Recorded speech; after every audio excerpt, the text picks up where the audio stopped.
guys, welcome back to SOF channel. இன்னைக்கு நம்ம வந்துட்டு ஒரு கான்ஸ்டபிள் அவரோட நெஞ்சில பாம்பு தூக்கிட்டு போன கதையை தான் சொல்ல போறேன். சரிங்களா? இப்ப கதைக்குள்ள போவோமா? மத்திய பிரதேஷ்ல ஒரு ஸ்கூல் இருக்கு. அந்த ஸ்கூல்ல ஒரு விசித்திரமான ஒரு பொருள் இருக்குன்னு சொல்லிட்டு அந்த பொருளை அதை பார்த்துக்கிட்டே அவங்க வந்து போன் பண்ணி சொல்றாங்க போலீஸ் ஸ்டேஷனுக்கு, இது ஒரு விசித்திரமான பொருள் இருக்குன்னு. போலீஸ் ஸ்டேஷன் வந்து பாக்குறாங்க. அப்பதான் அவங்களுக்கு தெரியுது பக்கத்துல ஒரு ஆர்மி ட்ரைனிங் நடந்திருக்கு.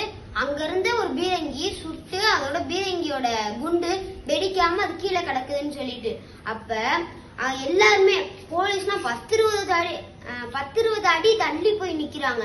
பார்த்தா 10 அடி தள்ளி தான் அந்த ஸ்கூல் இருக்கு. பார்த்தோன்னே ஒரு கான்ஸ்டபிள் வந்துட்டு அந்த பாம்பை நெஞ்சில தூக்கிட்டு போயிட்டு ஓடுறாரு 1 கிலோமீட்டர் ஓடுறாரு. ஓடிட்டு பிஜுக்கு அடியில இருக்க ஒரு தண்ணிக்குள்ள போட்டு அந்த பாம்பை வெடிக்க வைக்கிறாரு. அவர் பேர் தான் அபிஷேக் பட்டேல். தேங்க்யூ.